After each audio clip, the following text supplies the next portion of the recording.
thing I have come to realize is that, and I've been saying it, everybody, if you want people to deceive you, go ahead.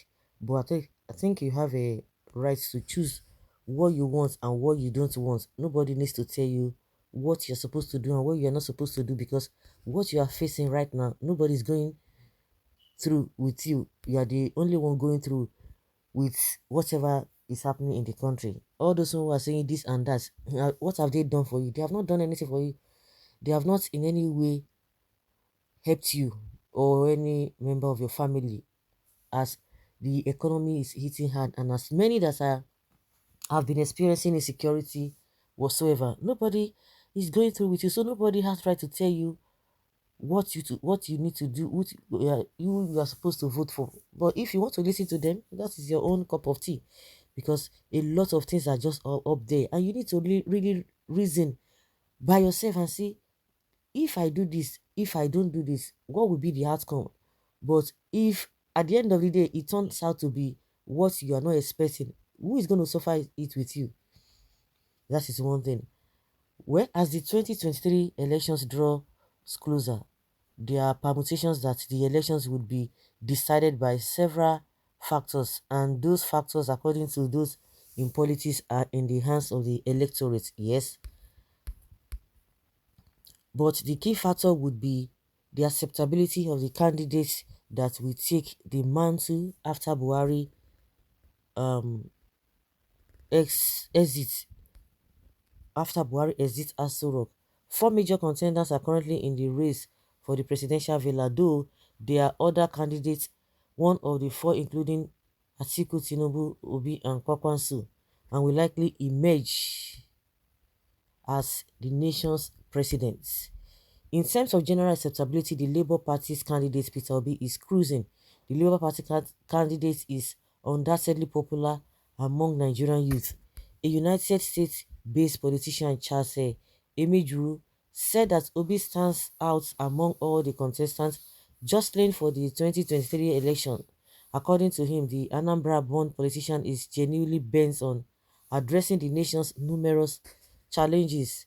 He had pointed out youthfulness and energy as some of the advantages Obi has over other contestants.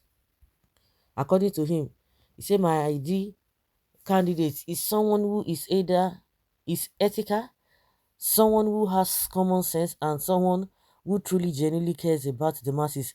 A candidate who doesn't even judge based on what part of the country you are from, and whose interest is to unite and not to divide," he said. "Someone who wants to bring an end to police brutality, an end to bad governance, and an end to poverty. I believe the candidate who, although not perfect, comes closer to this idea is a Peter Obi." Others have shared a similar experience. According to Victor Adam Ugeni, representing Ogbaru Federal Constituency of Anambra State in the House of Representatives, Obi's movement appears like a mass non-violent revolution against the political elites by impoverished Nigerians. He said, Peter Obi does not even just represent the presidential candidacy of the Labour Party, he has rather become the symbol of frustrations of the Nigerian youth, of the Nigerian people against a system that has refused to reform itself. Everybody who feels oppressed, who is not part of the current rent system, which which our political leaders are adept at, everybody who is frustrated with the system is joining the movement at grave personal discomfort to ensure that the people take back their country. His charge is for the youth to take back their country. The above sums up the general opinion of most Nigerians who believe that a messiah to rescue the nation has come. But the oppositions believe Peter Obi is running under a platform with no structure. According to them, a political party must have the requisite structure to pull a national election. According to the People's Democratic head of new media, Anthony Ehilebo, had admitted that Obi was a good candidate, but running under a structureless political party He said if he would have thought through it very well and gone for a more structured platform. Ehilebo said, I like Peter Obi and I was one of those who said Obi was presidential material several years ago, but this movement started quite late. It should have started since or under a party that has a structure. Obi's problem will not stop at the just the structure as back home in Anambra and in the entire southeast. Insecurity is a time bomb waiting for the 2023 election. Nigeria's election is mostly based on tribal and regional sentiments. Okay, legit that NG observes that among the six geopolitical zones, the southeast, the northwest, and the northeast are the most hit in the area of insecurity. Okay, because of the political structure he has built across the southwest, according to okay, that's Tinubu, to take west votes. The All Progressives Congress candidate Bola Tinubu may take most of the southwest, though Peter Obi may fight so hard in the region due to the presence of southeastern north in Lagos and other states. It is going to be difficult to challenge Tinubu in that region. Tinubu is working assiduously in the southwest. His focus is to capture the region and then focus his energy on the north and the southeast.